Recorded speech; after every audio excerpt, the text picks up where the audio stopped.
You mentioned obviously that the run that Blues went on to get into the playoffs and then eventually winning the playoffs. Was there anything that stands out in the dressing room in terms of mentality and maybe with senior members and obviously younger members? Darren Carter, you mentioned Yeah. the penalty shootout.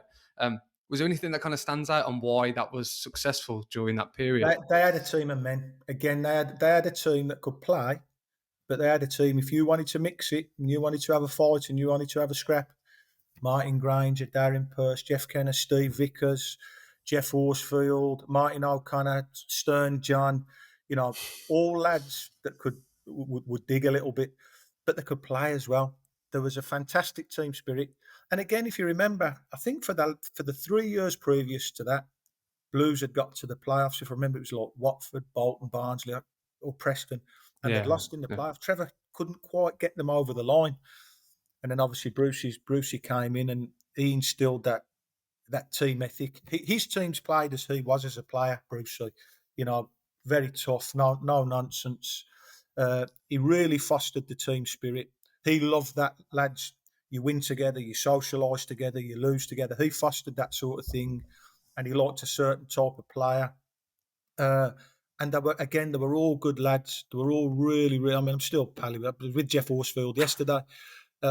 So yeah, they had this desire, and they could do both. They could play, and they had the physical side of it, boxed off as well.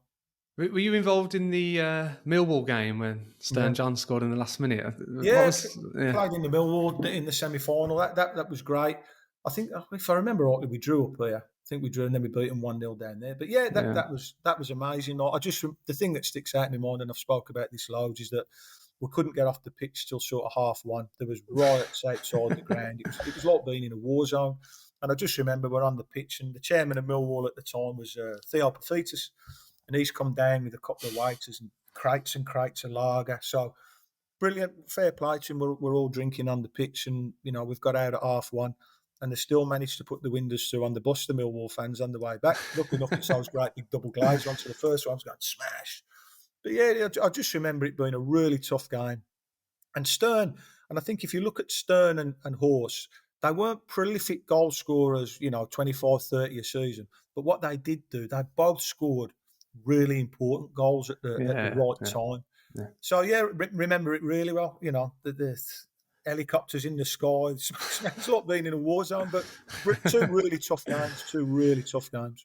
Was there a sense of relief, obviously, winning that cup final or the playoff cup final against Norwich, in terms of being a Birmingham City fan Yeah. and the club gets to the Premier League and it's maybe a club that you supported growing up, and there's Yeah. a sense of relief of like, oh, actually, I've contributed to the success or the recent Um, success of the team that I love. But what was the feeling like there going into that well, final unbelievable. as well as kind of winning it? We'd been 16 years out the top flight. Uh, it was an amazing stadium, the Millennium. The colours, the green and yellow, the blue and white just Yeah, made it brilliant. I remember, I think they had the roof on that day as well, which was the first time they had a roof on, so it was yeah, roasted. So, yeah, it meant the world. It was, in that game, walking up to take the penalty was probably one of the worst and the best experiences of my life, rolled into one. Obviously, we go through the game again. Horse gets us back in it, 1-1. And I just remember I'm looking at grown men and they've got their head in their hands and they're crying. Brucey couldn't watch the penalties. Really emotional. I just remember walking up to that penalty and you're walking from the centre spot to the penalty spot. And all these, you got to think positive, do that. And all that was going through my mind is people are going to remember you forever as the Birmingham fan that missed if you missed this. If you missed this, they're going to remember you forever as you missed it. And that was all that was going through my mind. But I was always a penalty taker and I'd always done quite well. And we'd practiced them religiously for weeks before. Not that that makes any difference when you're in the atmosphere that you're in. So I'd had cramp because obviously I played the game and the extra time, and I always used to have a long run up for my penalties. One of my pet hates is these stupid run ups that players do now. And I remember thinking, I can't have my normal run up because my calves are going to cramp before I get to the ball. So I shortened my run up by a few yards. Obviously, took the penalty, took a good penalty, and it went in. So I've just sort of, if ever you see I've just done that because I was that tired and that emotional. I could have quite easily cried after it went in. And to see it go in was brilliant. Obviously, they missed a couple, and then you got Daz. It was a fairy tale when Daz Carter broke into the team that season. Scored a winning goal. Brian Hughes is gutted because he took the glory off Hughes because I think Hughes was down to take the fifth penalty. And it was amazing. I just remember the scenes after. Don't remember too much about the 3 or 4 days after because that was one long party, let me tell you. And it was brilliant. Yeah, it was great. 16 years out the top flight. I think if you ask any player, if you can guarantee to win a playoff final, it's better than actually winning the league because you've Yeah. got the day out, the occasion, and it's like playing in, a big FA Cup final or something like that. And it was just great to, the open top bus parade in Birmingham because we'd lived in Villa Shadow for, 16, 17, well, forever really. And to have that little bit of the moment in the sun was fantastic. Obviously, Rob Green was in goal as well, so a good Yeah. goalkeeper to beat in that penalty Well, shootout. it was funny because Rob Green was in goal, England goalie, and then my first goal for Blues in the Premiership, and it was Blues' first ever Premiership goal, first one ever at St Andrews against Leeds, was against Yeah, Paul Robinson. So yeah, like to score against two England keepers in such important games, and we beat them as well. We got our first win, was great. But yeah, it was. yeah, I mean, we had some good penalty takers. To be fair, I was quite confident when it went to penalties because although we'd practiced them, sort of replicating that walk in front of 75,000 people and the pressure, you can't do it. But, the lads that took them were all quite strong characters. And then obviously, I think Darren being 18, I think a lot of it went over his head, the importance of it. He'd never yeah. seen Blues in the top division and blah, blah, blah. So I think it was good that he just walked up and took his normal penalty without thinking about it. Playing in the Premier League, then, Paul, you mentioned kind of that Leeds game and winning at St Andrews and that feeling. What was the feeling like going into the Premier League, and also as well, kind of from a professional point of view? You mentioned you like a drink and the Yeah, social yeah. aspect. Was there an element of you had to change because you're stepping up to the No, elite no, level of football as a whole? Was there anything that stands out there? No, not really. No. Not really. I always felt it was a bit of a myth when people used to say, "Oh, the Premiership's that faster and the pace." I thought it was slower. I thought the Premier League was slower than the Championship. For the simple reason is the players were better, so they didn't have to rely on running around, smashing people, and being 100 mile an hour. So I always felt that being it's this quick, it's a quickish league. I always felt it was a myth. I always felt the lower down the levels you played, the more physical it was because the players technically weren't as good.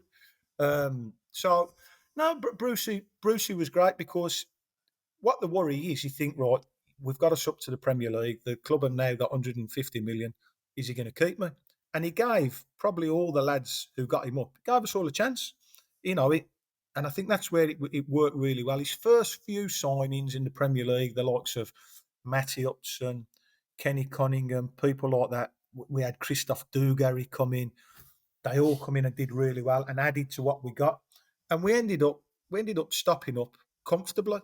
I think West Ham actually went down that season with Yeah, yeah. I think 40 or 42 points. When you get 40, 42 points now, you're stopping up comfortable. And we'd done the double over the Villa, which was again unbelievable to be involved in those games. But no, I didn't think it wasn't a case of right, we've got to get any fitter. Obviously, you're playing against better players, whereas in a game in the Championship, you might get 2 or 3 chances to score in a game. You might only get one at the Premier League, and again, you might get a Championship centre forward miss a couple of chances. Alan Shearer gets a chance, Michael Owen gets a chance. 9 times out of 10, they score. So it was more clinical at both ends of the pitch, but physically, I didn't think it was any. If anything, I thought it was a little bit easier physically. You mentioned the players that came into the environment: Cunningham, Upson, obviously as well, Dugarry. Yeah. What was different? What did they bring in terms of keeping Blues into the league and adding to the team that you already had? Was there anything that stands out? Obviously, Christoph is a legend in terms of what he's achieved within the game. But what was it that they brought? Was it something around maybe their physical or technical or mental performance? I'm just intrigued on I what think they all might of have it. I think developed. all of it. He brought in Kenny Cunningham. Now, if you stand next to Kenny and you think, well, he's not that big, he's not that strong, he's not quick, but just read the game unbelievable, Kenny. And I think what complemented him was having Matty Upson, who was 6'2", left footer, brilliant in the air, rapid. I just think that the players that he brought in complemented what we already had there, and they were all good lads. They all even Christoph Dugarry shows up thinking, God, we've got a World Cup winner, European Championship winner, And he comes in and he's great. One of the coolest lads you'll ever meet. I mean, you see him in training, and then I think what that does when you're bringing in those players. Obviously, Matty had come from Arsenal, Kenny had come from Wimbledon. That they'd played at top level. It ups everything in training because you think, hang on, I'm training with Christoph Duger here. I don't want him to think I'm a mug. So it ups everyone else's standards, and again that makes you a better player. Obviously, they're adding quality, they're adding experience at that top level to the team, and I just think it brings everyone else along.